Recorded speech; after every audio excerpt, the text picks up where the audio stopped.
안녕하십니까? 네. 식사 맛있게 하셨어요? 네. 벌써 별별 이야기 한 지가 벌써 한 1년이 더 넘어가네요. 이렇게 저렇게 어, 이야기를 이제 하는 과정에서 이제 생각을 해본 건데요.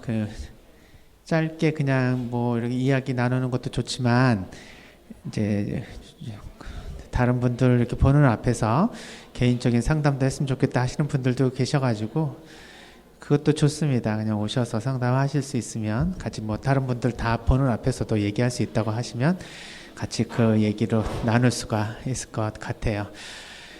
그래도 뭐 그거 아니래도 그냥 이런 얘기 듣고 싶다, 혹시 이런 거에 대해서 이야기하고 싶다 하시는 분 계시면 말씀해 주시면 감사하겠습니다. 개인적인 그냥 제 생각을 궁금해서 여쭤보는데요. 네. 아까 지금 황 신부님 그 말씀 중에 100억 들고 몇억 들고 막 이래가지고 이제 잠비아 거기 이제 그렇게 봉사를 하셨잖아요. 그러면 그 나라에 그렇게 3,000 헥타르라는 그런 큰 땅을 이제 빌려서 그렇게 투자를 많이 하셨으면 이제 그렇게 대한민국 황 신부님의 어떤 그런 역량으로 이렇게 주고는 그 뒤는 어떻게 되는지, 그냥 주고서 끝나는 건지, 아니면 그게 좀 우리나라에도 좀 아깝다는 생각이 좀 들고요. 예, 그런 생각이 좀 들어서 그게 궁금해서 제가 여쭤봅니다. 큰 틀에서는 뭐 저도 잘 모르지만 보통 이제 그런 아프리카에 투자하는 나라들 그 중에서 이제 중국 같은 경우는 아주 공격적으로 하거든요. 근데 그런 기간 산업 뭐 이렇게 발전할 수 있게끔 해줄 테니까 대신 이제 너희들이 줄 게 뭐냐라고 해가지고 가져가는 것들이 이제 그런 광물들, 특히 구리를 많이 거기서는 가져가요. 그래서 사실은 이제 천연 자원을 주고 조금 이제 그 재정적으로나 사회적 인프라를 도움을 받는데, 그런데 투자를 한다는 것이 이득이 없으면 하겠어요? 자기네 이득이 나라가 있으니까 하는 거지. 그런데 우리 가톨릭은 그거 상관없이 그 땅이든 이 땅이든 다 하나님 백성이라고 생각하니까 어느 곳에 뭔가 건물이 지어지고 시설이 들어온다 하더라도 그것을 내 거다 네 거다 얘기하지 않고 따지지 않으니까 그곳 대통령도 그렇게 선뜻 그 땅을 이제 허락해 주신 거고, 또 그거를 우리처럼 잘 사용해서 우리가 계속해서 어차피 이제 사용을 하게 될 거잖아요. 그러니까 명의가 누구 거냐는 별로 중요하지 않는 것 같아요. 그래서 뭐 형식적으로는 그냥 거기 남아 있는 거죠. 뭐 그거를 다 부시고 올 것도 아니고 나중에 안 간다고 해서 뽑아서 갖고 올 것도 아니고, 나라가 잘 살면 우리가 처음 시작을 해서 그 나라에 큰 도움이 된다 그러면 그것도 정말 좋은 그 하느님 나라의 하나의 형식이 아닌가 이런 생각이 들어서요. 좀 뭐 아깝게다고 생각할 수도 있겠지만 그렇게라도 해주는 나라가 없으니까 그렇게라도 해주는 나라가 있다면 그것도 되게 좋은 하나 모델이 되지 않을까 이런 생각이 듭니다. 지금 시부님이 가지고 계시는 여러 가지 청사진들이 있는데 그냥 하루아침에 시작돼서 뭐 한 것도 아니고 오랜 시간 동안 계획하신 거고, 또 하루아침에 다 돼서 우리가 그 결실을 볼 수 있는 것도 아니에요. 앞으로 한 100년 정도 뭐 프로젝트를 보시는 것 같아요. 그러니까 당신 생전에 뭐 되는 것도 있지만 안 되는 것도 있겠죠. 그럼 계속해서 후대에 다른 시모님들이 또 연결해 가지고 사업을 하시지 않을까 이런 생각이 듭니다. 어차피 뭐 꼭 해야 됩니까? 뭐 그건 뭐 하면 좋습니까? 뭐 이렇게 말씀하시는 분들 계시는데, 우리나라도 뭐 못 사는 데도 많고 그런데 왜 여기는 안 도와주고 거기 왜 도와줍니까? 이러시는데 글쎄요. 저는 그러면은 예를 들면 도와줄 수 있는 나라를 우리가 어떻게 도와주는가, 우리가 배부를 때까지 기다린다면 고마워요. 그러니까 나름대로 의미가 있는 일에 필요한 때가 되면 하느님이 불러주실 때 아마 그렇게 하는 것도 그때 제일 필요로 하는 도움이지 않을까 이런 생각이 들고, 하면 좋은 일은 황 신부님은 하시는 것 같아요. 꼭 해야 되는 일은 하는 거고, 해도 좋은 일, 안 해도 좋은 일, 그러면 하는 거고. 그렇게 해서 긍정적이고 적극적이신 것 같아요. 네. 감사합니다. 좀 좁은 소견이었던 것 같고, 방금 신부님 말씀하신 대로 하느님이 보실 때는 다 똑같은 거니까 어느 나라에 하든 무슨 상관이 있겠느냐 이제 이렇게 생각하면 이제 그게 맞는 말씀이신 것 같은데 제 좁은 소견으로는 우리나라도 아주 좀 열악한 데가 많고 그런데 우리나라도 조금 해주시고 이렇게 또 더 이렇게 넓히 갈 수 있었으면 좋겠다는 그런 좁은 네, 소견이었습니다. 그것도 잘 좋은 들었습니다. 소견이 아니라 예, 그것도 일리 있는 말씀이시죠. 네. 그래서 선택과 집중에 대한 얘기는 항상 우리가 일상을 하면서도 생각하게 되는 일인 것 같습니다. 예를 들면 똑같은 돈이 있을 때 이것을 어떻게 사용하는 것이 제일 의미 있고 가치 있게 쓰는 일이냐에 대해서 우리가 선택을 하게 되고 그리고 어느 하나에 집중을 하게 되잖아요. 두 가지를 나눠서 하게 되면 집중이 안 되는 거지. 그러니까 여기도 하고 저기도 하면 집중이 안 되지만 한쪽에 선택을 해서 집중을 해준다는 것은 그만한 어떤 의미와 가치가 이제 발생하는 건데 사람들마다 거기에 대한 개념들이 다 다르니 우리 일상에서도 돈을 우리가 어떻게 선택하고 쓸 것이냐 또 시간도 어디에 더 많은 시간을 드릴 것이냐 우리의 24시간 중에 우리들은 어떤 시간을 제일 많이 할애합니까? 누구는 기도하는데 누구는 운동하는데 누구는 돈 버는데 누구는 봉사하는데 누구는 공부하는데 이런 데가 다 말하자면은 우리가 우리의 삶을 구조화하는 방법이다. 그래서 그 삶의 구조화되는 방식 중에서 제일 많이 시간을 투자하는 것 그것이 뭐냐라는 걸 보면서 그 사람을 알 수 있다 이렇게 생각이 들어요. 그래서 나름대로 그런 가치와 의미가 다르니까 그런 생각을 하시는 거지 소견이 좁다고 생각하지 않습니다. 그런 생각을 하시는 분들은 많이 계시고 또 일리 있는 말씀이신데 또 황 신부님은 나름대로 당신의 그런 철학이 있으시니까 또 그런 걸 존중해 드리되 우리는 거기에 대해서 의견을 좀 제시해 드릴 수도 있는 거죠. 그럼 고려해 보다가 충분히 고려해 봤는데 그래도 나는 여기가 더 의미가 있다라고 하면은 그럼 뭐 괜찮은 거죠. 근데 의견도 제시 못하고 또 제시를 했는데도 들어주지도 않고 그냥 그걸 흘겨보내거나 이러면 소통이 안 되는 거죠. 그래서 우리는 소통을 하면서도 자신의 주장을 또는 자신의 삶을 살아갈 수 있습니다.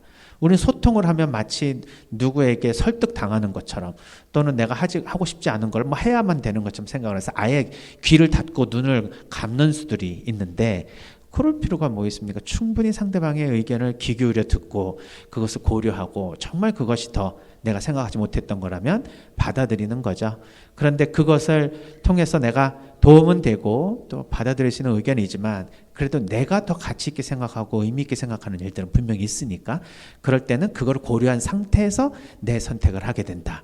그러면 우리는 소통을 하면서도 결국 자기 결정을 하게 될 때 상대방을 존중하면서도 자신의 삶을 살아갈 수 있는 그러한 방식으로 삶을 사는 것이 지혜로운 삶인 것 같아요. 네. 말씀 나눠주셔서 감사합니다. 불안 신경증은 이렇게 특별하게 뭐 이렇게 정신적으로 문제가 있는 몇몇 사람들이 걸리는 것 같지만 사실은 우리 모두는 불안과 안전 사이에 수많은 스펙트럼 사이에 살고 있어요. 예를 들면은 이 성당이 무너져서 깔려 죽을까 봐 불안한 사람 여기 계세요? 안 계시죠? 근데 누가 이 성당 혹시 무너지면 어떡하지라고 불안한다 그러면 그 사람 이상한 사람이에요? 아니에요? 누가 이상하다고 할까요? 그 기준이 뭘까요? 예를 들면은 어느 섬에 놀러 간다고 해봅시다. 그래서 이제 가족끼리 다 같이 갔어. 근데 섬에 가려고 그 배를 딱 타려고 했는데 그 배에 구명조끼가 별로 없어. 그리고 배도 되게 낡은 것 같아. 그래도 아이 설마 이건 무슨 뭐 가라앉겠어 하고 타세요? 아니면은 아 이거 하나뿐인 내 생명 괜히 이거 잘못 탔다가 만약에 사고가 나면 어떡해? 해서 나는 안 갈란다 그러면 아니 가족이 누구는 가고 누구는 안 간다 그러면 이제 그때 갈등이 생기겠죠? 그래서 가족끼리 서로 싸우고 막 그랬어. 그러면 자 5명에서 가족에서 가는데 4명은 뭘 이렇게 신경 많이 쓰냐고 이 배가 무슨 사고가 날 거라는 법이 어딨냐 그러니까 너무 이거 불안한 거 아니냐 그랬는데 딱 한 번만 나는 불안해서 못하겠다 배를 딱 보니까 꼭 사고 날 것 같아 뭐 이런 식으로 하면 이제 지금 이런 불안을 느끼는 분은 신경증이라고 말해야 되느냐 아니면은 지극히 정상이냐 말하기 어려워요.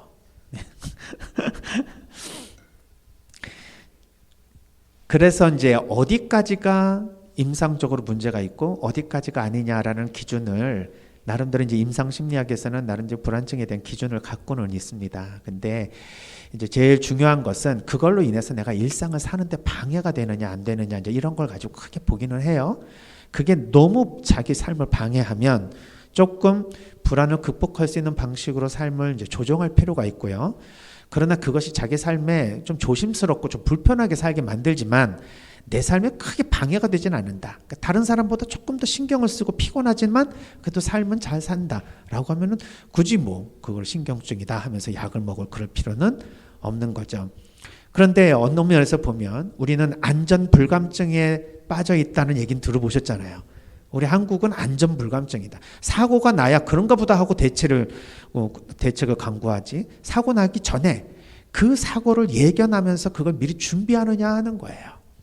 그렇지 않잖아. 그러면은 이 불감증에 걸린 사람들이 안전 불감증이에요? 아니면 그것을 보는 사람이 불안신경증이에요? 찾아내기가 어려운 거죠. 이렇듯 정신의 문제도 그렇게 간단하지만은 않습니다. 우리가 사실은 안전하다고 생각을 하고 있지만 우리가 안전에 대해서 민감성이 떨어져서 스스로 자신의 안전을 지키지 못하는 경우들도 상당히 많이 있을 수 있고요. 반대로 너무 불안해서 실제로 안전하다고 생각해서 자기의 삶을 살아야 되는 그러한 권리를 포기하는 분들도 계신다. 우리의 정신 건강은 어디가 맞다 틀리다 어느 기준에서는 들어가면 거기에 들어간다 안 들어간다 이러한 좀 어려운 말로 범주형 진단을 할 수가 없어요. 이거는 스펙트럼 진단이라고 해서 이제 예를 들면은 우리가 스위치를 껐다 켰다 하는 거는 범주형이고요. 이렇게 조절을 해가지고 조도를 높였다 줄였다 하는 것은 조절기가 있는 건 요거를 스펙트럼이라고 보면 우리의 불안을 어떤 사람은 많이 가져도 그게 자기 삶에 도움이 될 수가 있고 적게 가져야 도움이 될 수 있는 방식이 있어요. 근데 그건 사람마다 그 기질과 성격에 맞춰서 조금 달라져요. 그러니까 어느 기준이어야만 된다라는 거는 없습니다. 실제로 임상심리학에서 얘기하는 그런 기준은 그 집단, 즉 그 나이, 그 연령, 그 교육 수준에 맞는 사람들의 대상을 쭉 놓고 그들이 가지고 있는 불안 지수의 평균치를 보고 나서 그 평균치가 얼마큼 떨어졌느냐를 측정하면서 아 이거는 좀 문제가 있다라고 보는 거지 자체로 기준이 높다 낮다는 없는 거예요. 만약에 지금 자매님이 느끼시는 그런 불안이 일상을 살아가는 데 있어서 너무너무 불편하다라고 하면은 조금 도움을 받아야 될 필요가 있다라고 보지만 예를 들면은 2차 세계대전 때 내가 오늘 살아있지만 내일 살아있다고 보장할 수 없는 상황에서 살고 있는 사람들의 기본적인 불안이 쭉 깔려 있을 때는요. 아마 자매님의 불안은 지극히 모든 사람이 가지고 있는 불안이니 정상일 거예요. 그러니까 우리의 정신 건강은 이렇게 다른 사람과의 관계에 있어서 얼만큼 보통 사람들이 가지고 있는 정도에 맞춰서 내가 얼만큼 벗어나느냐라는 걸 평가를 하는 거니까 내가 자체적으로 문제가 있다 없다 이제 이렇게 생각하지 마시고 조금 내 스스로 내가 이러한 것을 통해서 내 삶에 방해를 받는지 안 받는지 먼저 생각을 해보시고요. 그다음에 대인관계 문제가 발생하는지 안 하는지 이런 것들도 한번 생각해보고 조금 거기에 대해서 너무 내가 조심스러워서 내가 대인관계나 내 자신의 삶에 문제가 있다고 생각하면 도움을 실제로 받으시면 좋습니다. 실제로 약을 꼭 드시지 않아도 심리적 접근을 통해서 나의 그런 불안에 대한 증상을 없애는 것이 아니라 그것을 마주하면서도 내가 편하게 삶을 살아갈 수 있는 마음의 근육을 키울 수는 있어요. 그러한 방식이 뭔지를 우리가 조금 마음 공부를 통해서 얻게 되면 조금 더 스스로에 대해서 자유로워지죠. 그러니까 그러한 방식으로 좀 도움을 받을 수가 있는데 지금 자매님은 그냥 지극히 잘 자기의 삶을 조정하고 계시니 저는 영성적으로 이러한 불안이 오거나 조금 걱정이 되는 이런 것들이 생길 때 하느님께 온전히 자신을 이렇게 내어 맡기면서 그 불안을 좀 극복하실 수 있는 영성적 접근이 지금은 굉장히 중요할 때다 이런 생각이 듭니다. 심리적 접근보다는 영성적 접근을 하시는 게 훨씬 더 도움을 많이 받으실 수 있을 거라고 생각이 들어요. 저는 그냥 개인적으로 죽음에 대한 불안이 있느냐라고 한다면 그냥 이제 없어요. 그래서 딱 그런 말씀을 드리면은 저 신부는 안전 불감증이구나 이렇게 생각하실지 모르지만 그게 아니라 딱 내가 죽을 때는 거기까지가 내 삶이라고 완전히 저는 이해를 그냥 했습니다. 거기까지가 내 삶이지 뭐. 내가 더 살고 싶은데 살 수 있는 것도 아니잖아요.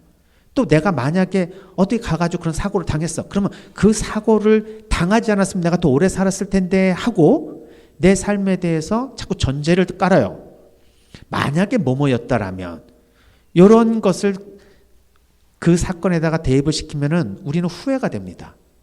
그리고 괜히 그렇게 했다. 그때 이렇지 않았었으면 좋았을 텐데 이러한 이제 후회가 되면 그 사건을 온전히 받아들일 수가 없습니다. 누군가는 책임을 져야 되는 거니까. 근데 그게 아니라 나의 삶은 의당 그렇게 살아야 될 삶이었고 내가 만약에 거기서 생명을 잃어버렸다면 거기까지 하나님이 허락해 주신 삶이었다고 생각하니까 아쉬움도 없고 내가 그때 거기 가지 않았더라면 하는 후회도 없는 거예요. 그냥 내가 거기까지의 삶이었었으니까 딱 그 삶을 마감할 때 필요한 수단은 그냥 어떻든 내가 뭐 사고를 당했든 병에 걸렸든 어떤 방식으로든지 이루어지겠죠. 그러니까 그러한 것에 대해서 이제 수용을 한다 이 말이야. 그렇다고 해서 막 위험을 불구하고 막 막살하는 얘기는 아니지만 내가 불안해서 어떤 삶의 활동을 할 수 없을 정도로 내 자신이 위축되지 않는 삶을 사는 것. 삶의 질에 있어서는 굉장히 중요한 것이죠. 그래서 그냥 그 어떤 삶에 있어서도 나에게 만약에 죽음이 찾아오면 그거는 거기까지가 내 삶이라고 생각하니까 그냥 수용하겠다고 하면 죽음을 두려워하는 게 아니라 죽음을 받아들이는 거예요. 이 죽음에 대한 수용이 일상을 삶의 행복과 만족도를 높여줍니다. 일상의 삶의 행복도를 높여줘요. 근데 어떻게든 죽음이 얼마나 두려울까? 그때 가면 준비해야 될 게 너무 많은데 그런 죽음 난 상상하기도 싫어 하고 죽음에 대해서 자꾸 거부감이나 피하려고 하는 마음이 들어오면 일상의 삶에 그것을 피하기 위해서 내가 막 준비를 해야 될 거 아니에요. 죽음을 내가 맞아들이는 여러 가지 환경을 자꾸 제거하고 어떻게 하면 더 안전을 취할까라는 쪽으로 온 정신을 집중하게 되죠. 그럼 삶의 질이 떨어지게 됩니다. 어떤 삶을 살도 내가 원하는 만큼 자유롭게 살되 내가 만약에 생명을 잃어버리거나 병에 걸리거나 하면 그것은 그렇게 되어 있도록 하나님께서 나에게 섭리해 주신 거예요. 그걸 받아들일 수만 있으면 우리는 어떤 일이 있어도 늘 감사하고 하나님께 기도하면서 자신의 삶을 기쁘게 살아갈 수 있겠죠. 그런 의미에서 자기 봉헌 하나님께 자기를 온전하게 내어 맡기고 그냥 하나님께 모든 것을 맡기니 하나님께서 알아서 해주십시오 하고 이 하루를 봉헌하는 기도만큼 우리 자신에게 건강한 자기 자신의 삶을 영위할 수 있는 그런 심리적이고 영적인 힘을 주는 자원이 없다고 생각이 듭니다. 그래서 하루를 하나님께 봉헌하는 그런 기도로 시작하시고 그리고 감사의 기도로 마감하시는 그런 영성적 삶을 통해서 조금씩 그 불안이 있다 하더라도 기쁘게 그 바람과 마주할 수 있는 그런 마음이셨으면 좋겠습니다.